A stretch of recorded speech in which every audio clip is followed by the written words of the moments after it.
ಅಮ್ಮ, ಅಪ್ಪ ಹೇಳ್ತಾ ಇದ್ದಾರೆ.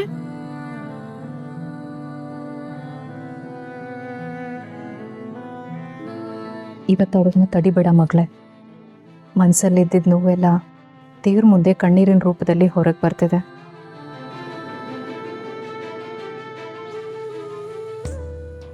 ಎಷ್ಟೋ ಸಲ ನಾವು ಆಡೋಕ್ಕಾಗದೇ ಇರೋ ಮಾತುಗಳೆಲ್ಲ ಕಣ್ಣೀರಿನ ರೂಪದಲ್ಲಿ ಕಾಣಿಸ್ಕೊಳ್ತಿದೆ.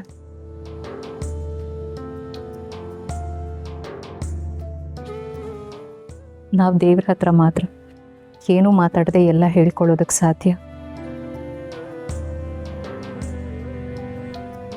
ಹೌದಮ್ಮ, ಕೆಲವು ಸಲ ಸಾಕ್ಷಾತ್ಕಾರ ಆದಾಗ ಈ ರೀತಿ ಅಳು ಬರುತ್ತೆ. ಮನಸ್ಸಲ್ಲಿರೋ ಭಾರ ಎಲ್ಲ ಇಳಿದು ಮನಸ್ಸು ಪೂರ್ತಿ ತಿಳಿಯಾಗತ್ತೆ.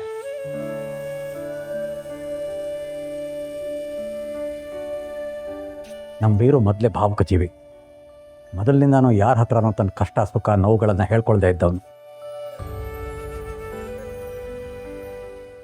ಇವತ್ತು ದೇವರ ಎದುರುಗಡೆ ನಿಂತ್ಕೊಂಡಿದ್ದಾನೆ.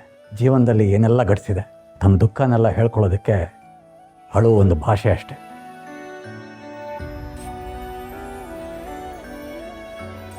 ವೀರು,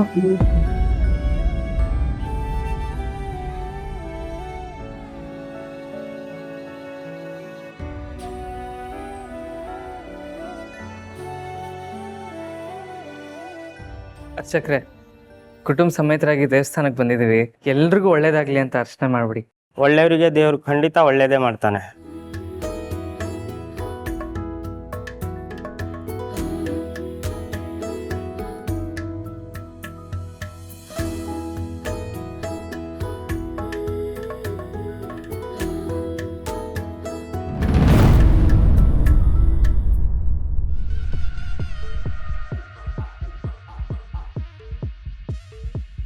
ಮೇಡಮ್ ಅವರೇ, ನನಗೆ ಏನೋ ದೇವ್ರ ಹತ್ರ ಡೀಪಾಗಿ ಕೇಳ್ಕೊತಿದ್ದೀರಾ? ಹೌದು, ಕೆಟ್ಟ ಬುದ್ಧಿ ಇರೋರಿಗೆಲ್ಲ ಒಳ್ಳೆ ಬುದ್ಧಿ ಬರಲಿ, ಹಾಗೆ ವಿಜಯಾಂಬಿಕಾ ಜೀವಕ್ಕೆ ಯಾವ ತೊಂದರೆನೂ ಆಗದೆ ಇರಲಿ ಅಂತ ದೇವ್ರ ಹತ್ರ ಬೇಡ್ಕೋತಾ ಇದ್ದೆ. ವಿಜಯಾಂಬಿಕನ ಬಗ್ಗೆ ನೀವು ಬಿಡ್ಕೊತಿದ್ರ? ಹೌದು, ಅವಳಿಂದ ನನಗೆ, ನಮ್ಮ ಅಪ್ಪಂಗೆ, ಅಮ್ಮಂಗೆ ಎಷ್ಟೆಲ್ಲ ಅನ್ಯಾಯ ಆಗಿದೆ. ಆ ಸೇಡಿನ ಕಿಚ್ಚು ನನ್ನ ಎದೆಯಲ್ಲಿ ಉರಿತಾ ಇದೆ. ಅವಳ ಹತ್ರ ಸೇಡು ತೀರ್ಸ್ಕೋಬೇಕು ಅಂದರೆ ಅವಳು ಚೆನ್ನಾಗಿರ್ಬೇಕಲ್ವಾ, ಅದಕ್ಕೆ ಬೇಡ್ಕೋತಾ ಇದ್ದೆ. ಓಹೋ, ಇಲ್ಲಿ ಬರೀ ದೇವರ ದರ್ಶನ ಆಗ್ತಾ ಇಲ್ಲ, ಕಾಳಿ, ಭದ್ರಕಾಳಿ ದರ್ಶನ ಆಗ್ತಾ ಇದೆ.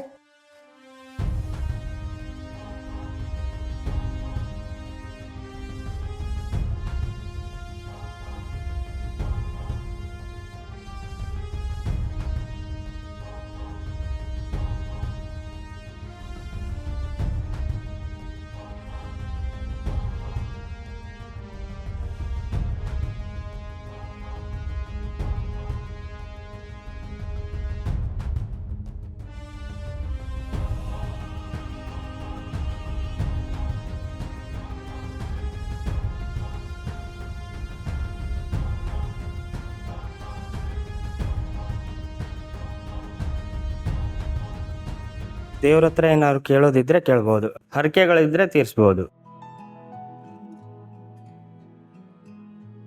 ವಿಶೇಷವಾಗಿ ದಿನ ಆಗಿರೋದ್ರಿಂದ ಇವತ್ತು ನೀವು ಏನೇ ಕೇಳ್ಕೊಂಡ್ರು ಅದಾಗತ್ತೆ. ಇನ್ನೇನಿರತ್ತೆ, ಇಷ್ಟು ವರ್ಷ ನಮ್ಮ ಜೀವನದಲ್ಲಿ ಏನೆಲ್ಲ ನಡೀತೋ ಅದೆಲ್ಲ ಭಗವಂತನ ಕೃಪೆ.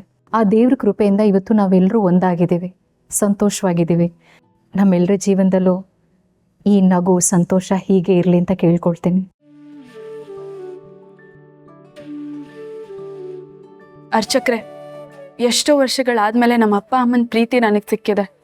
ಅದಕ್ಕೋಸ್ಕರ ಈ ದೇವ್ರ ಸನ್ನಿಧಿಯಲ್ಲಿ ನಾನು ಭಗವಂತನ ಸೇವೆ ಮಾಡಬೇಕು ಅಂತ ಅನ್ನಿಸ್ತಾ ಇದೆ. ಅವಕಾಶ ಮಾಡಿಕೊಡ್ಬೋದಾ? ಆಗ್ಲಮ್ಮ, ಮಾಡಿ.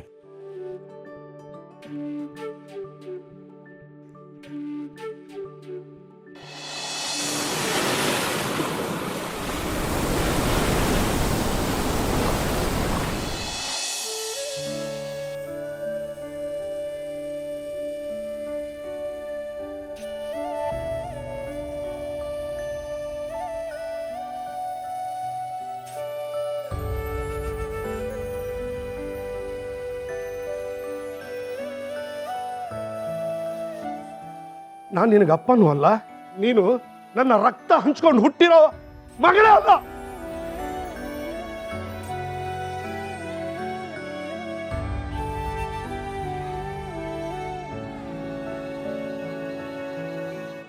ಯಾಕೆ ಪುಟ್ಟ ಇದನ್ನೆಲ್ಲ ಮಾಡ್ತಿದೀಯಾ?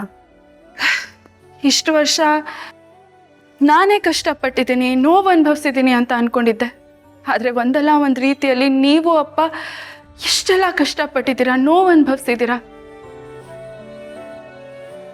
ನಿಮ್ಮ ಜೀವನದಲ್ಲಿ ಎಷ್ಟೋ ವರ್ಷಗಳು ಕಳೆದೇ ಹೋಗ್ಬಿಟ್ಟಿದೆ.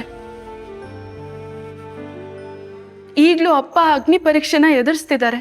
ಇದೆಲ್ಲ ಸರಿ ಹೋಗ್ಬೇಕು, ನೀವಿಬ್ರು ಯಾವಾಗಲೂ ಸಂತೋಷವಾಗಿರ್ಬೇಕು.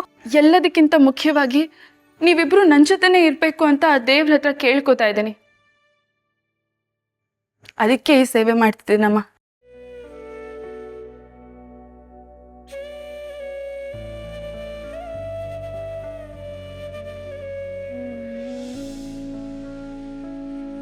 ನಮ್ಮ ಶ್ರಾವಣಿ ಮನ್ಸು ಮಗು ಇದ್ದಾಗೆ. ಹೌದು ವಿಶಾಲ್ ಅವ್ರು, ಒಂದು ಸ್ವಲ್ಪನೂ ಸ್ವಾರ್ಥ ಅನ್ನೋದೇ ಇಲ್ಲ. ನಮ್ಮ ಬದುಕಿಗೆ ಅರ್ಥ ಕೊಡಬೇಕು ಅಂತ ತಾನು ಹರಕೆ ತೀರಿಸ್ತಾ ಇದ್ದಾಳೆ. ಇಷ್ಟು ಒಳ್ಳೆ ಮನಸ್ಸಿರೋ ಮಗಳನ್ನ ಒಂದು ದಿನಾನೂ ಎತ್ತ ಆಡಿಸ್ಲಿಲ್ವಲ್ಲ ಅನ್ನೋ ಸಂಕಟ. ಬೇಜಾರು ಮಾಡ್ಕೋಬೇಡಿ ನಂದಿನಿಯಮ್ಮ. ಆ ಭಗವಂತ ಎಲ್ಲರ ಮನಸ್ಸನ್ನು ನಿರಾಳ ಮಾಡ್ತಾನೆ. ತಪ್ಪು ಸರಿನಿಲ್ಲ ತೂಗಿ ಅಳೆದು ಅವ್ರ ನ್ಯಾಯಾಲಯದಲ್ಲಿ ಎಲ್ಲರಿಗೂ ನ್ಯಾಯ ಕೊಡ್ತಾನೆ. ಅದರಲ್ಲಿ ಮೊದಲು ನಿಮಗೆ ನ್ಯಾಯ ಸಿಗೋದು. ಬನ್ನಿ ಶ್ರಾವಣಿ ಅಮ್ಮನ ಹತ್ರ ಹೋಗೋಣ.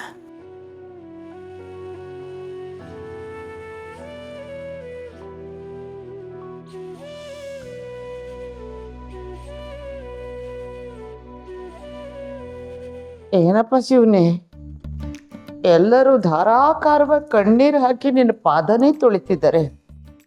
ನನಗೂ ಅಳಬೇಕು ಅನ್ನಿಸ್ತಿದೆ, ಆದರೆ ನನ್ನ ಕಣ್ಣಲ್ಲಿ ನೀರೇ ಬರ್ದಂಗೆ ಮಾಡಿದೀಯಾ. ಅದು ನೀನು ನನಗೆ ಕೊಟ್ಟ ವರ ಅಂತ ಅನ್ಕೊಳ್ತೀನಿ.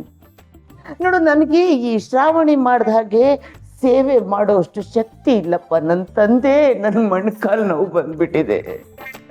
ನೋಡು, ಡೈರೆಕ್ಟಾಗಿ ಅಪ್ಲಿಕೇಶನ್ ಹಾಕ್ತೀನಿ.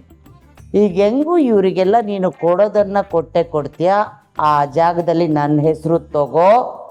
ನನಗೂ ನಾನು ಏನೇನು ಕೇಳ್ತೀನಿ ಎಲ್ಲ ಕೊಡಲೇಬೇಕು. ಏನೋ ಒಂದು ಸ್ವಲ್ಪ ಆಸೆ ಜಾಸ್ತಿ. ನೀನು ಬೈದೆ ಎಲ್ಲ ಕೊಟ್ಟರೆ ನೀನು ಕೊಟ್ಟಿದ್ದನ್ನೆಲ್ಲ ದೇವ್ಕೊಂಡ್ಬಿಡ್ತೀನಿ. ಹರ ಹರ ಮಹಾದೇವ.